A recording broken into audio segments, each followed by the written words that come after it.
the heart of Lincoln, America. Welcome into 6 p.m. in Lincoln with former Nebraska linebacker Chris Kolarevic. Intercepted, ball game over. Picked off by Chris Kolarevic. This is 6 p.m. in Lincoln with Chris Kolarevic, sponsored by the Teammates Mentoring Program on 93.7 The Ticket and theticketfm.com. Hey, oh my gosh, I do this every week. The volume is always insane. Okay, I'm good now. I was just like yelling in my own ears. Hey, this is Chris Kolarevic. It's 6 p.m. in Lincoln. We got Garrett Snodgrass on the show. York legend, York football legend, played quarterback, played defense. No quarterback? Well, yeah. Quarterback, tight end, defense. Played everything at York. Dad's the coach at York. Snodgrasses are York legends, and went on to play football at Nebraska for 5 years, right? Yep. 5 years at Nebraska. Graduated last year. We're happy to have Garrett on the show tonight. What's up, man? Good to be here. Good to be here. This is awesome. Pretty sweet.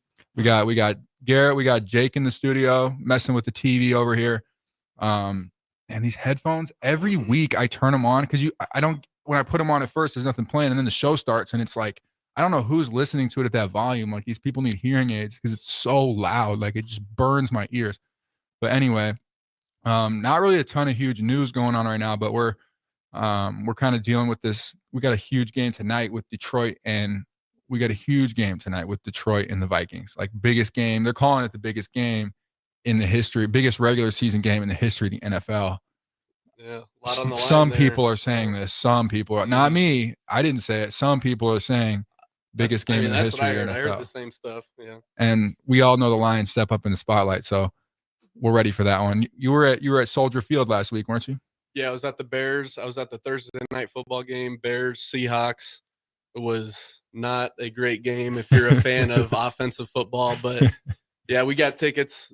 I went down with my family. We got tickets in the end zone. Got to watch some pretty good football. I mean, it's NFL football, pretty solid defense, I guess, but most of the game was just a lot of Bears fans making fun of the Bears organization, as they should, yelling at the play calling and all that. But if you're a fan of defensive football and special teams, the Bears are actually pretty fun to watch. So interesting. Yeah, interesting. Had a special teams touchdown today. Beat the Packers.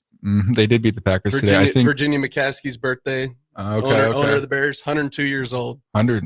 Whoa, he's the owner of the Bears at 102 years old. No, she is Virginia McCaskey. She is 102 years old and owns the Bears. Yeah. Wow.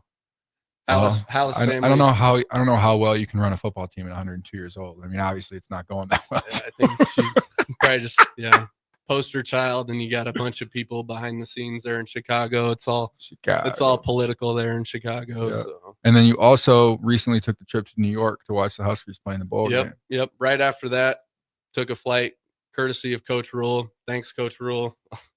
Took the flight to New York. Got there, saw the boys. A lot of them I haven't seen in a while. It was a good time. Went out, saw all the cool stuff in New York.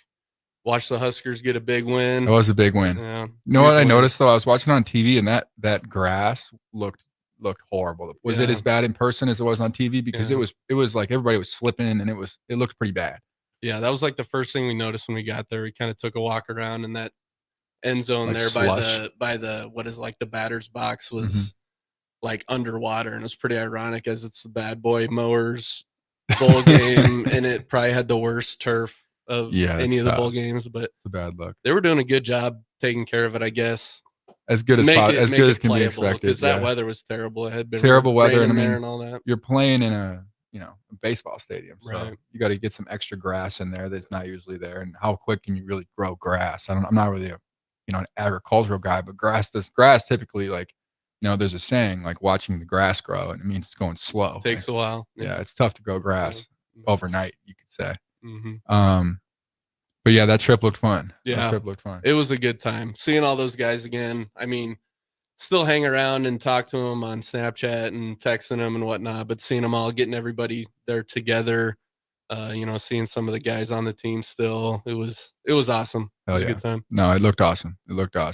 So what did you think of the game overall? What did you think of how the game went? I thought the offensive line played well. I thought it was really fun watching Shavers out there ball out. Yeah. He was flying around, getting in the backfield, making plays back there. I guess kind of a coming out party for him in the bowl game. That's huge for a young guy like that. Yeah. So I mean, yeah, shout out him. He's doing a great job. Yeah, it was, I mean, overall good game. It was, I mean, pretty ugly, I guess you could say, was at a the little bit start ugly.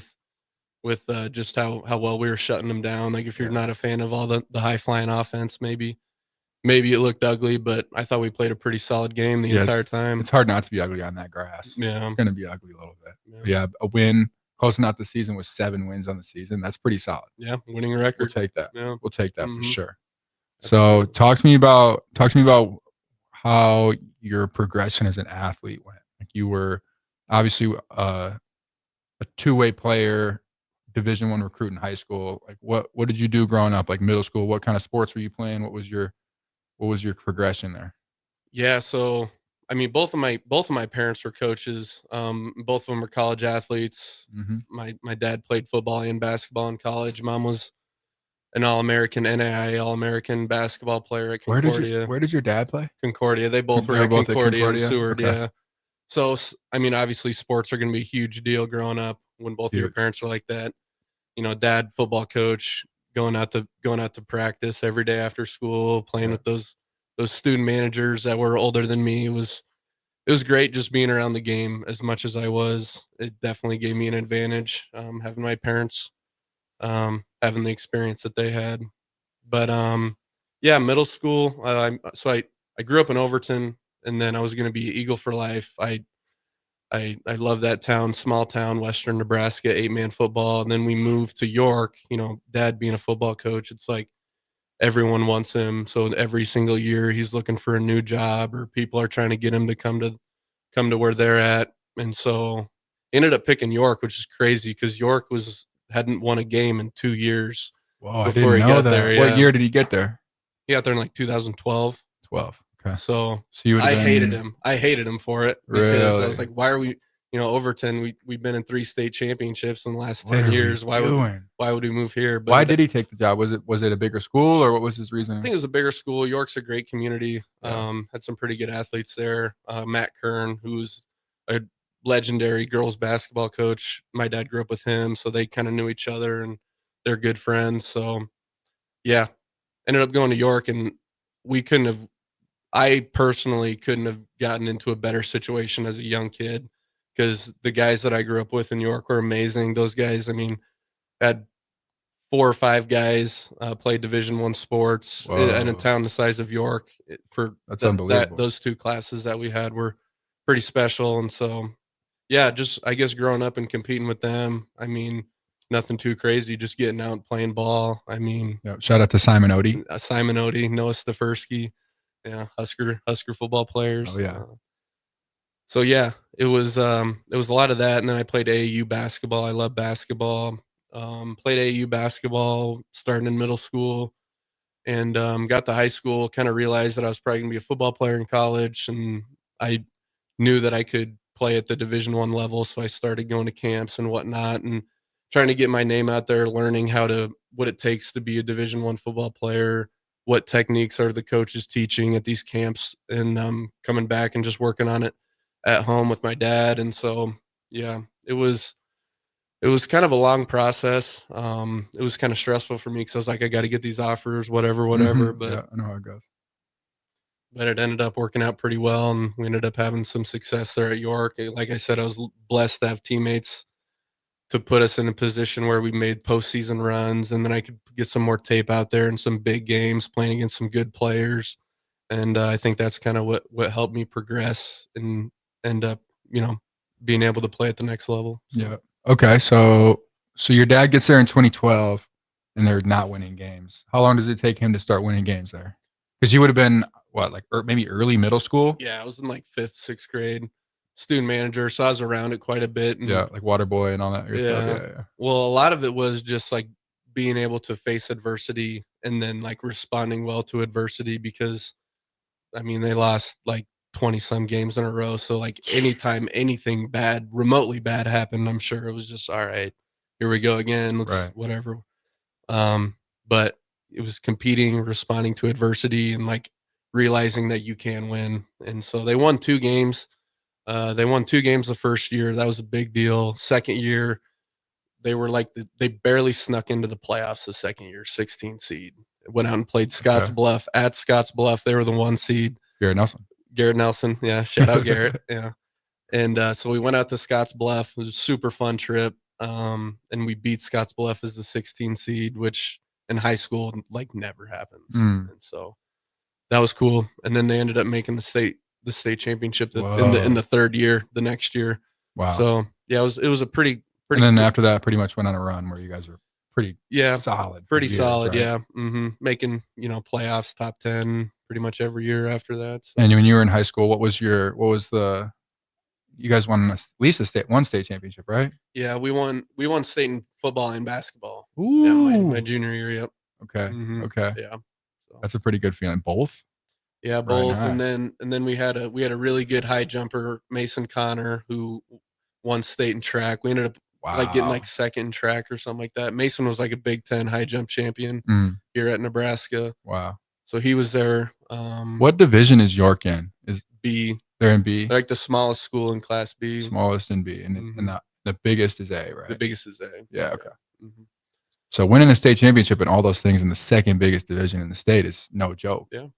Yeah. It's a really good community. Everyone's pretty sports oriented in York, and it's York. That one school is the only school there.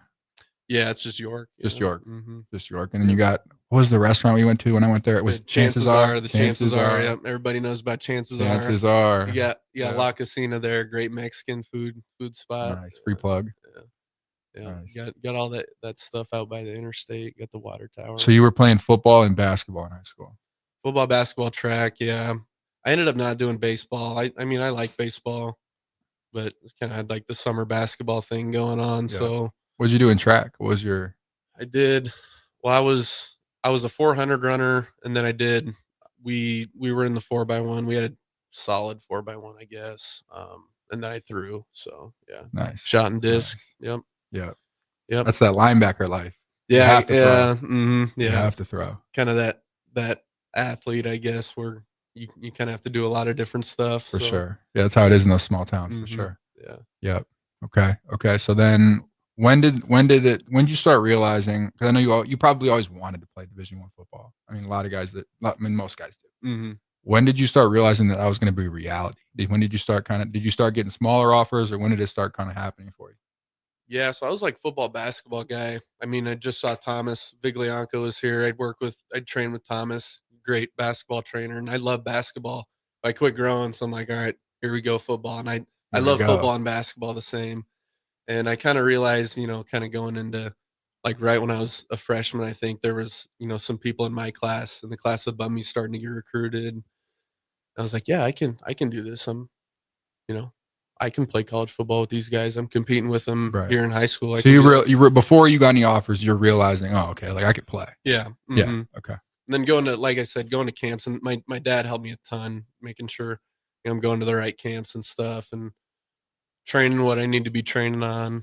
And helpful. Going to camps, being able to compete against really good athletes at those camps was. Yeah. Like you were going to Nebraska. What camps were you going to? Like the Missouri Valley, Nebraska? Yeah, Missouri Valley, Nebraska, like Kansas State, Iowa State, kind of Midwest area.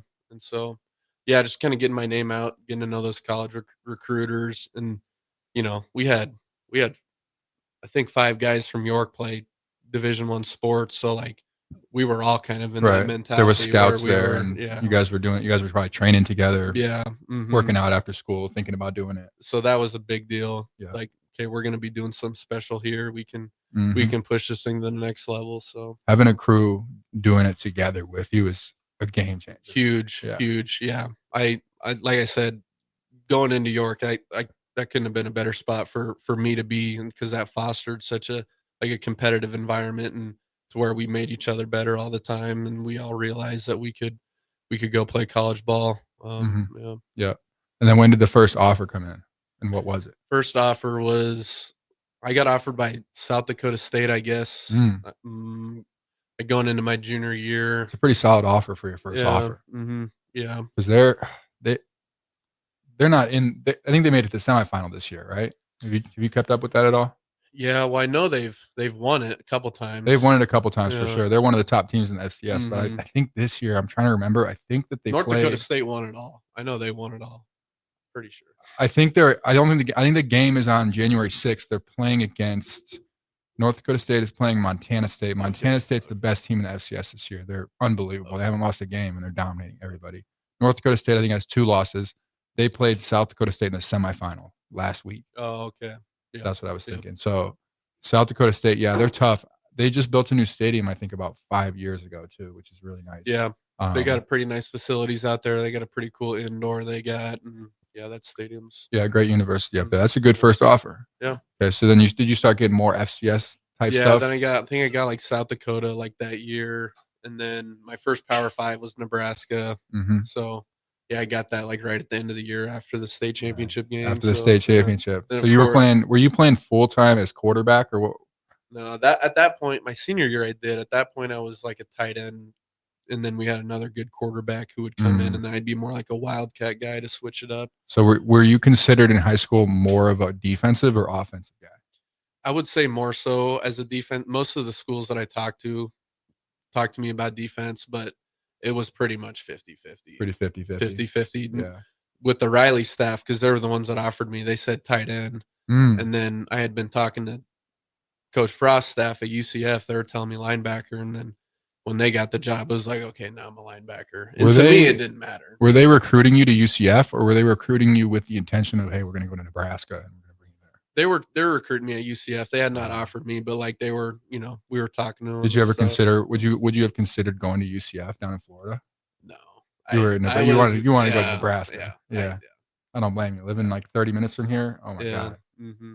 Yeah, I would have done. I would have been the same way. Yeah. Yeah. So that was kind of the deal. I committed right away and. Committed right away. Yeah. And you committed. Did you say you committed as a tight end because it was Riley staff? Yeah. Athlete, I guess. And then when Frost got here, they said, "Hey, we want you as a linebacker." Mm-hmm. Yep. Nice. Yep. How'd you feel about that? Would you rather have played defense or offense? To me, like you definitely could have played both. Yeah. To me, it didn't really. I mean, it didn't matter a ton to me. Like the biggest thing for me was when I was training to become so I want to get better at the position I'm going to play going into college. Which one do you want me at? And so that was, okay, linebacker, tight end, which one do I need to focus on? But right, you want to play that yourself. Before that, it was like, I'll play either. Like right. whatever spot you feel like I can have the biggest impact, like on the program, put me there. For sure. That's what I told him. And it's a good mentality. He told me linebacker. So, yeah. Okay. So you graduate high school in 19? Yep. Graduate high school in 19, and you go to Nebraska that year. What was your first year in Nebraska like? First year in Nebraska, it was a redshirt year, and it was definitely a learning experience. That was Frost's first year? That was Frost's second year. Second year. Mm-hmm. Okay. Yep. And so got there, and the guys in our room, like Luke, Nick, Jackson, Hannah, there were some Garrett Husted. The boys. Garrett Husted, by the way, ended up having a great career he did. Montana. Mm-hmm. Yep. Yeah. The boys. Yep. Saw him on TV out there. Yeah. Yeah. Had a awesome class. I loved all those guys that came into Nebraska with. Some of them still there. This is their last year. And so yeah, it was good for me personally. It was, everyone talks about that like learning experience right away, that shock and awe when you first get to college. Like, you're not that guy anymore. So yeah, it's gritty. Yeah, definitely gritty. Learned a lot from Coach Rude. Coach Dimitri Brim helped me a ton. Yeah. Improved a lot as a football player in that first year, and it was a good year. Where's Brim at now? Is he at Lehigh? I think he's still at Lehigh. Still at Lehigh doing D-line? Yep, I think so. That's awesome. Last I heard. That's awesome. Yep. So you got their first year. What was those first workouts like? Were they pretty tough? Yeah, they were. A lot of people say like when they first get to college, like those first couple workouts are like a shock to the system. Yeah. Mm-hmm. I think they did a pretty good job of like kind of getting us like acclimated to I guess that type of exercising, I guess. And that first winter circuit that you start is definitely an eye opener. That was some of the toughest stuff. Duvall. Yeah, those were some tough ones.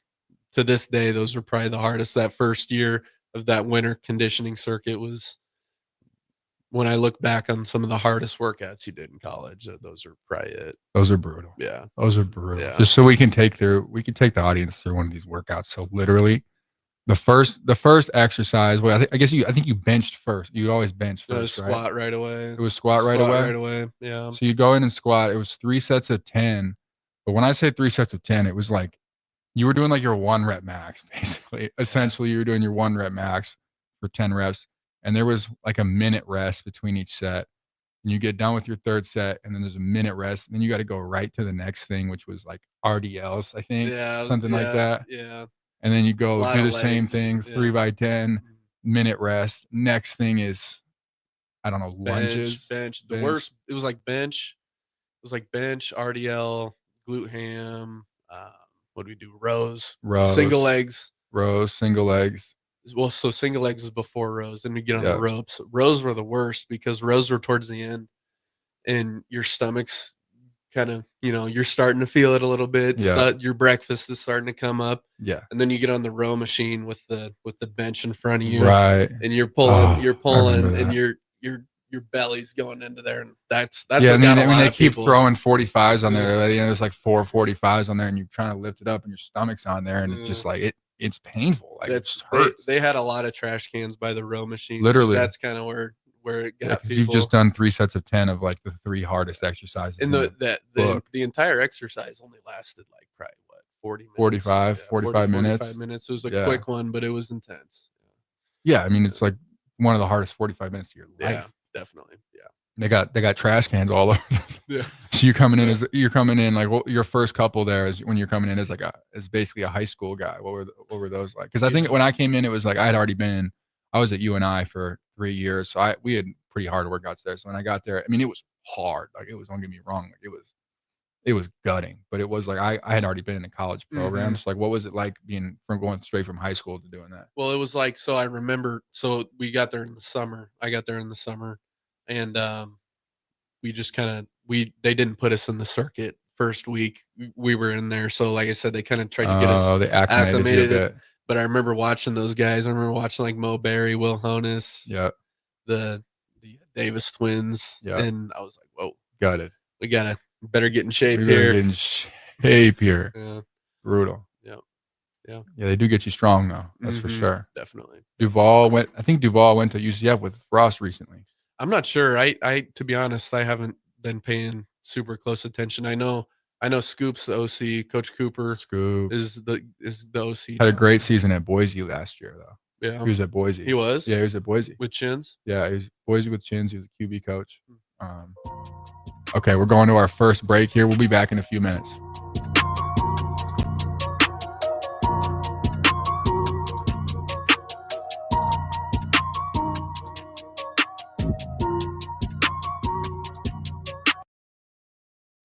Who wants free diamonds? This holiday season, as a thank you for shopping with us, Sartor Heyman Jewelers is giving you free diamonds. Now through December 6th, receive a pair of sparkling diamond stud earrings, a stunning diamond pendant, or a gorgeous diamond tennis bracelet for free with your qualifying purchase. We only have a limited number to give away, so once they're gone, they're gone. Don't wait on this one. Visit Sartor Heyman Jewelers, where your gift shopping shines brighter. In Lincoln at South Point Mall, downtown, and in Grand Island on State Street.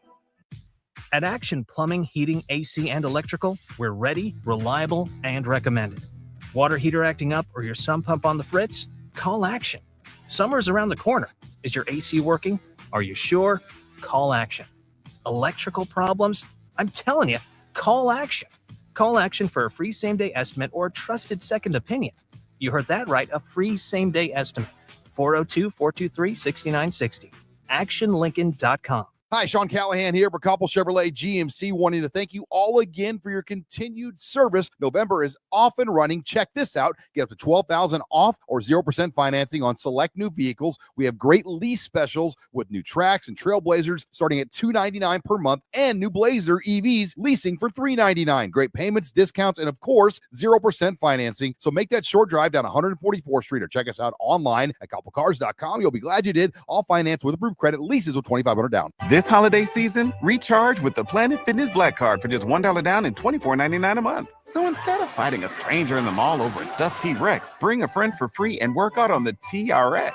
Instead of freezing in line for a lame holiday deal, relax in the Black Card spa with some hydro massage feels. Instead of being trapped at your in-laws, escape to any of our 2,600 Planet Fitness locations. Sign up today for the Planet Fitness Black Card. Just $1 down and $24.99 a month. Deal ends Friday, December 6th. See Club for details. Rashawn Jackson here for Bauer Infrastructure, a veteran-owned local company proudly serving Lincoln, Lancaster County, and the surrounding areas. Bauer provides quality work at an affordable price, and they're growing rapidly. If you want to experience a career with a fast-paced, family-friendly environment, visit BauerInfrastructure.com. They have top-of-the-line benefits, year-round work, even through the winter. Bauer, usher in the new era of infrastructure to an area near you. And as always, go Big Red! Things that impair you come in many different shapes and sizes. Some are the shape of beer and liquor bottles. Others look like cigarettes but aren't cigarettes at all. These are the things we know impair us, the things our parents warned us about. What we're not always aware of is our new prescription or the over-the-counter medicine we picked up just for allergies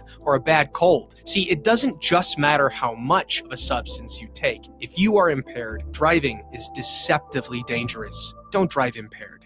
Paid for by the NDOT Highway Safety Office. In every office, there's two types of people. There are those who bring in bagels and those who eat the bagels that someone else brought in. Everybody likes the first person.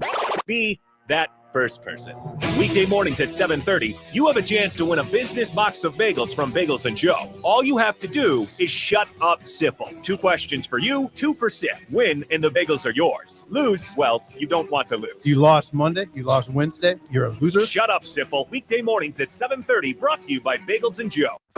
93.7 The Ticket is proud to provide listeners with daily opportunities to win contests and prizes on our airwaves, and would like to take this opportunity to remind you of a couple rules. All participants must be 21 or older and must wait 30 days after winning a prize before participating in another contest. Once you win, you have 30 days to pick up your prize at the K&TK Studios, 1040 O Street in Lincoln, or your prize will be forfeit. Thank you for participating in our contest, and thank you for listening to 93.7 The Ticket. Early break. There's quite a situation going on. What?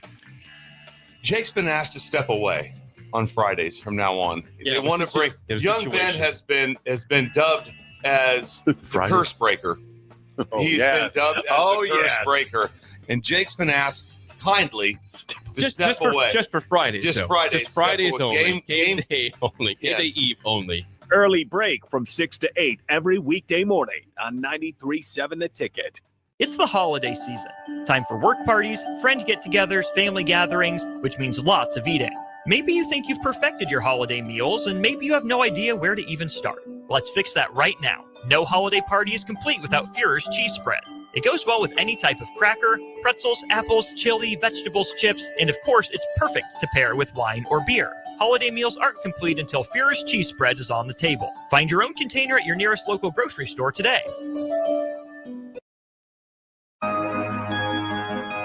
Back to 6 p.m. in Lincoln with Chris Kolarevic. Sponsored by the Teammates Mentoring Program on 93.7 The Ticket and theticketfm.com. Welcome back. As I'm sitting here, I'm listening to this music. The music is so ominous. It's like we're about to. I don't know. It's like when you're in a movie and something intense is gonna happen. Like that's what that music is. It's like you're about to go. I don't know. You're a cop about to go into like a major drug bust, and you got the music going, and say, okay, something's about to go down here. Well, it kind of starts like that, but then the beat drops, and then it's like, right. then you start vibing a little bit. Yeah, no, it's good. Jake, shout out to Jake over here, killing it with the producing. Gets the music right every time. He has the intro set up perfectly. I just got tip the cap. Just got to turn down your mic volume or your okay, like I just don't understand. Like I really don't understand how anyone could listen to it at that volume. Like I listen to pretty loud things. Like I put my TV on and like music pretty loud typically, and like I don't understand how anybody can listen to it at that volume. I really am curious to like I would want to talk to whoever person is listening to it that volume. I think it's Terrell Farley because he is Really? known around here for having extremely high volume, but it surprises me nobody else uses that mic after Friday until until here. But, right. yeah. Yeah, you would think it would get. Yeah, there's other shows. Yeah. Very strange. But anyway, doesn't really matter. I probably just need to get better. See what okay, so I know this now, and I get here, and I always think about turning it down before the music turns on, but I don't know how to, like, there's not really like a clear spot. There's not like a volume thing. It's just like a knob. So I don't know where to turn it to because I don't want it to be not playing when the thing starts. You know, Yeah. So it's not a big deal. I like to make big deals out of things that are not big deals for no reason. It's really not a big deal. You need to have like an echo setting or something where it's like, this is Chris Kolarevic. Welcome. Echo every word. Get some sound effects going over there. I definitely accidentally have done that on several times, but not on purpose. Hey, what's your favorite show on this station of the week? What's your like all 7 days? Who's got the best show? Don't say me because we all I'm just messing around. Yeah, we all know that's it. Well, the shows that I'm on, I would say the Captain and Adam Carrick show and Steve Taylor's. I do get to work with like Huskers from basically every decade since the 70s, so it's really cool. Yeah. But I would say a favorite, maybe not necessarily mine. Again, I'd be kind of selfish and choose one of my shows. Yeah, we're not talking. We don't want to. Yeah. We don't want to pick somebody and then make some other people feel bad because Right. that's not what we're trying to do here. So that's by no means are we doing that. Everybody's got a great show. We're not talking bad about any shows. Yeah. I'm just out of curiosity if there's one that stands out. Well, Early Break definitely stands out early in the With Bush on it. Bush is on there. Bush yeah, and who else is on there? Sipple Is Sip on there? and Yeah. Sorensen. Yeah, that's a good pairing. Yeah, it is.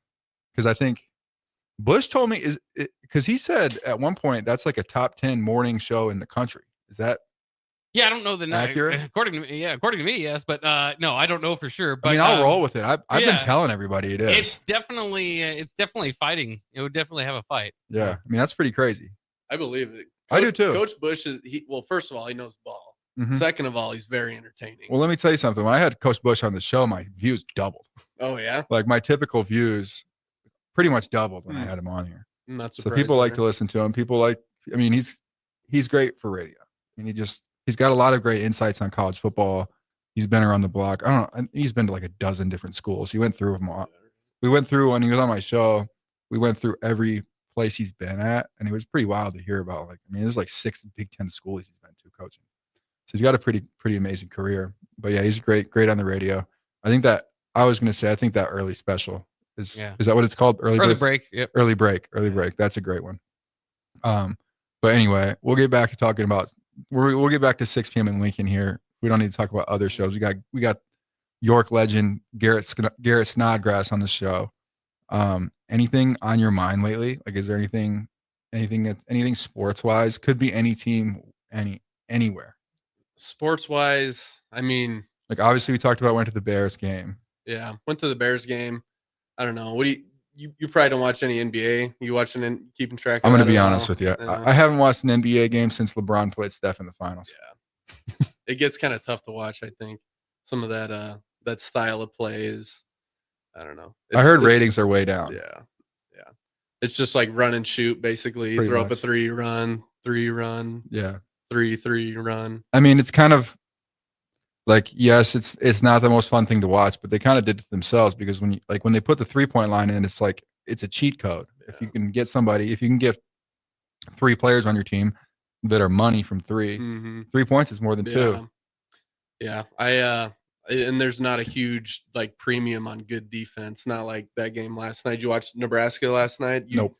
UCLA, Nebraska. That was a fun game. They won though because Nebraska's like, I mean, where are we ranked now? Pretty high. I don't know if we're ranked. I guess we're in like the top 50 or whatever. I think I saw we're 12-2, right? Yeah, 12-2. Because they remind me. So last year, Nebraska basketball ended the season really good, right? Yeah. Like they went to the tournament appearance. Like ended the season very well. Yeah. If I'm remembering had right. some big ranked wins at home. That's right. They had because they beat Purdue. They had the big home ranked wins. They had a couple of them. Yeah. That's what it was. Yeah. Yeah, I was at that Purdue game with Odie. Oh, really? Stormed the court. Yeah. What do you think about like all the court storming and the field storming after the games? The court storming is interesting to me because when you storm a court, you're almost admitting as a fan base that your team's not that good. Yeah, I mean, yeah, you know, and it's okay. Like I mean, I don't mind it because it is fun. It's amazing to do. Like I'm sure I've never stormed a court before, but I'm sure it's pretty fun. It's a rush, I'm sure. And I'm sure the players love it, but it's like when you do it, it's like, oh, we don't win very often. Yeah. We're not getting that many wins here. Yeah. I guess it gives the fans like some incentive, I guess, to cheer hard, I guess, right. The game. So, we have an impact on the game. Let's, no question. You know, we've been invested the entire game. Let's storm it. It's kind of like a pressure release valve or something like that. You know, like we've been through all this. Like, and now, I could see that. Let it out. You know, Trying get to think, out there. like how we never got. I mean, have you seen a Nebraska football field storming? Oh yeah, the Wisconsin game when we got bowl eligible this year. Oh, they did. They stormed the field. Yeah. Oh, they should have stormed the field. Yeah. That was, I mean, exactly. Yeah. It was full. Like the field was full of fans. Wow. Well, I don't know if it was quite full. I did not partake. Were you there though? I was there. You were there and you saw it happen. Yeah. See that? I totally respect exactly. that. Like, but those fans. I got been through no a lot. problem with them storming the court for a bowl game. Zero problem. The one thing, so we talked about, it's probably a few weeks ago on the show when all that drama was going down with the planting flags at the middle of the field. What's your take on the flag planting situation? I think the flag planting is, I mean, it's obviously a clear sign of just like disrespect after the game. Big time. And it's meant like, to be. there's better ways to celebrate a win than planting the flag. No question. If I was, you know, a part of, you know, Ohio State or something, obviously that's super disrespectful, and their reaction to it, I guess, is warranted. But at the same time, it almost looks worse, like for Michigan and then for Ohio State to react how they reacted. It was just kind of a messy deal. And yeah, I mean, my take on it was I didn't really have a huge problem with it happening at Michigan, Ohio State. Like there was a big reaction and all that, but that same day, like 5 other teams did it. Like I think 3-8 Florida State did it to like 6-6 Florida. And it's like, boys, we got to calm down here. Like you would have had a flag planted on your field for all, what are those 6 or 7 losses? You're not making a bowl game here. We can't be planting flags. Like it's one thing if you're Baker Mayfield and you're playing for the title and you got some people talking trash to you, but it's a whole nother thing if you're Florida State and you're 3-8. Like, they either need to make it completely illegal or they need to make it to where you can go out and plant the flag if you want to. Like, go ahead and do it. Like, nobody's going to say anything. Nobody's going to do anything. You're like, probably we'll right about you that. out there, and that's just like a part of the post-game festivity. Yeah, it's a bit out of control, I think. When it's like not regulated and there's nobody like controlling the crowds, like you got reporters out there, you got all kinds of people out there. And it was cool. Like it was cool when it was unregulated and a couple people did it, like when Baker did it, or like a couple people did it. But then it takes on and there's 5 people doing it in one weekend. It's just like it either has. Yeah, you're right. It's like there has to be some form of regulation on this because it's going to get out of control. Like you're going to start seeing week 2. I don't know, Youngstown State doing it to Illinois State. Well, and then it makes Nebraska look bad. So we go out. So Coach Rule has us go out before every single game. Right when the first thing we do when we get to an opposing team's stadium is we walk out to the midfield and we talk about, you know, the game, whatever, so we can get a feel for the environment. And then it's kind of like a calming thing. It's like, okay, we're here now. Smart. And it's not like it is in no way disrespect. I mean, you could take it as disrespect, whatever, but it's not intended to be that. Yeah. And so people purposely being disrespectful on midfield makes activities like that look disrespectful, and I could see that that makes that look bad. And I don't feel like that's a disrespectful thing at all, dude. I really don't. And it's not intended to be. No. The flag planting is intentionally exactly. disrespectful, which maybe there's a place for it, maybe there isn't. I think in massive games where you're beating a rival, maybe a place for it. But it's like, okay, if you guys win, you can do it. Okay, it's like an agreement. Like yeah, we have you know, standards in place for if it's going to happen.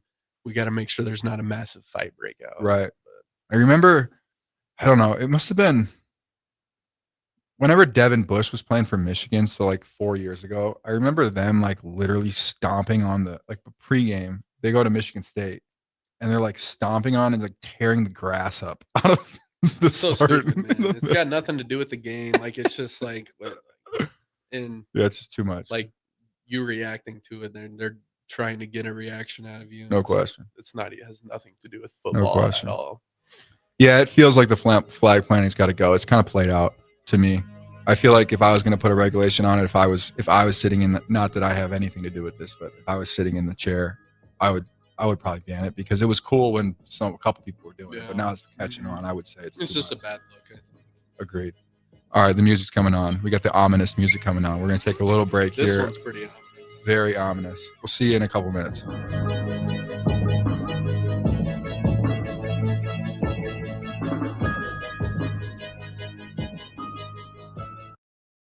Raising little ones is a big job, and you do your best to give them a good start every day. That means making sure they're well cared for while you're apart. You work hard, but it's not always easy to make ends meet. There may be help. Find out if you qualify for Nebraska's Child Care Tax Credit for working parents. You could be eligible for a credit of up to $2,000 per child on your next tax return. Learn more at nebraskachildcaretaxcredit.org. Brought to you by First 5 Nebraska and Nebraska Children and Families Foundation and aired by the Nebraska Broadcasters Association and this station. You can help fight deadly diseases like RSV and influenza while getting paid for your time. Velocity Clinical Research is now seeking clinical trial participants in your area. Participants can receive compensation for study-related time. No health insurance is needed to join. Find a study near you at velocitytrials.com. That's velocitytrials.com.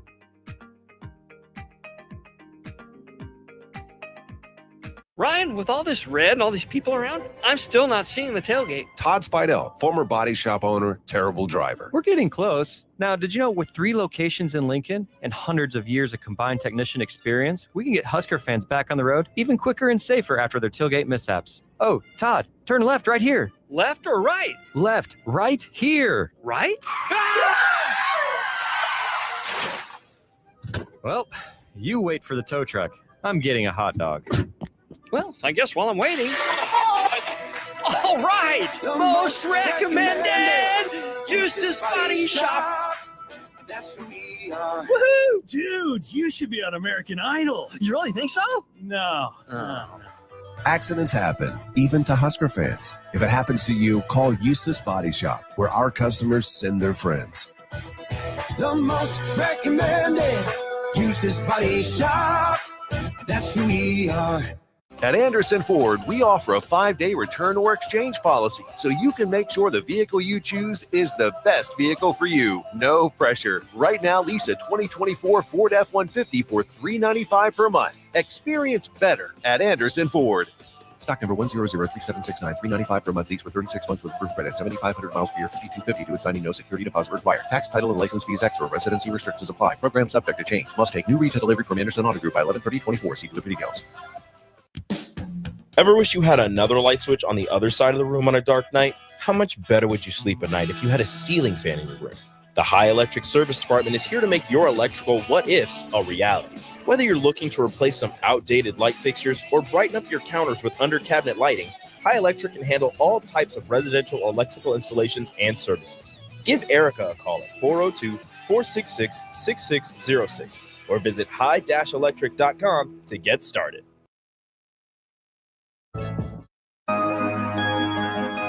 Back to 6 p.m. in Lincoln with Chris Kolarevic, sponsored by the Teammates Mentoring Program on 93.7 The Ticket and theticketfm.com. We are back. 6 p.m. in Lincoln at 6:47. We got one last segment here. I just had a quick question for Jake.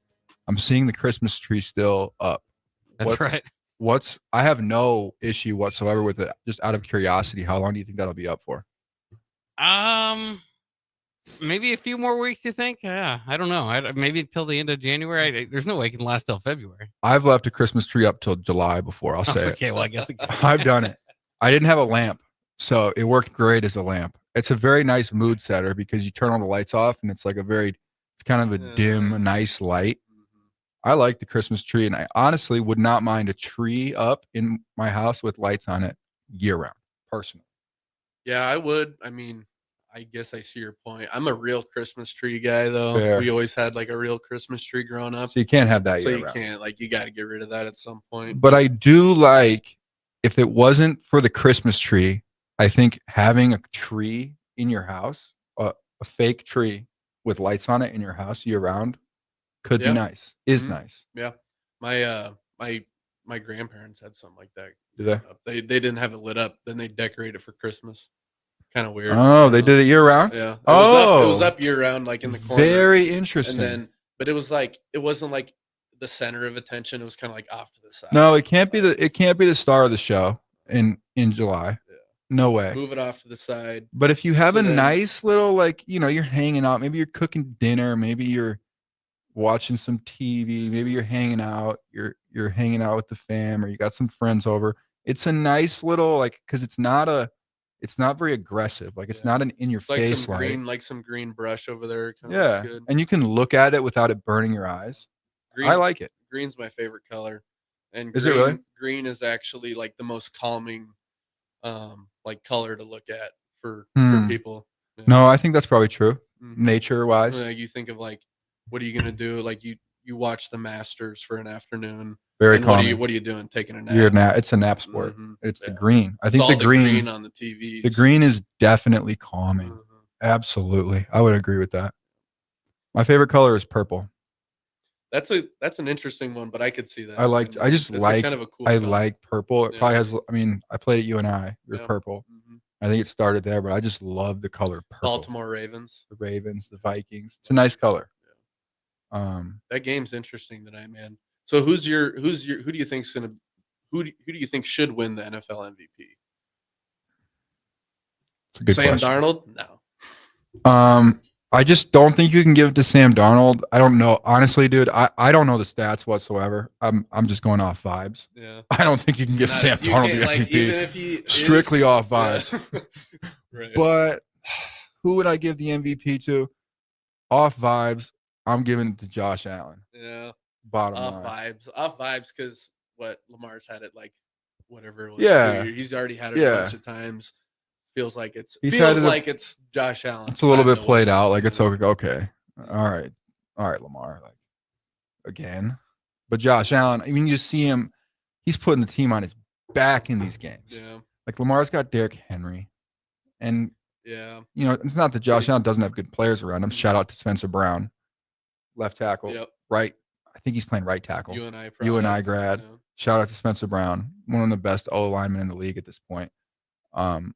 I think Josh Allen's my MVP. Yeah. He's got like 12 rushing touchdowns, I think. It's nuts. Yeah. It's nuts. He's a different animal. Yeah. I don't know.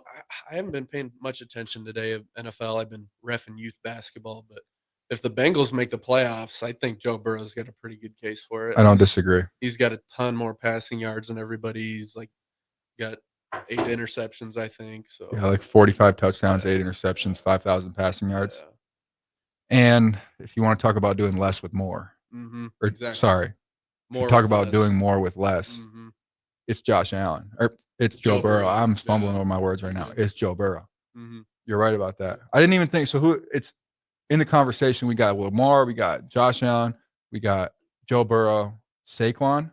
Saquon has to be in the conversation at least. I'm not saying he's going to win it, but Saquon is he's got the best offensive line, arguably the best offensive line in the league. Shout out to Cam Jurgens. Cam Jurgens. They got like 2 other Pro Bowlers on that offensive line. Is I there- love Eagles. They're my favorite team to watch. yeah, this they year. are. They're pretty fun to watch. Is there anybody else I'm missing in that conversation? I mean, Jared no. Goff? Jared Goff, or maybe Sam Darnold. I don't know.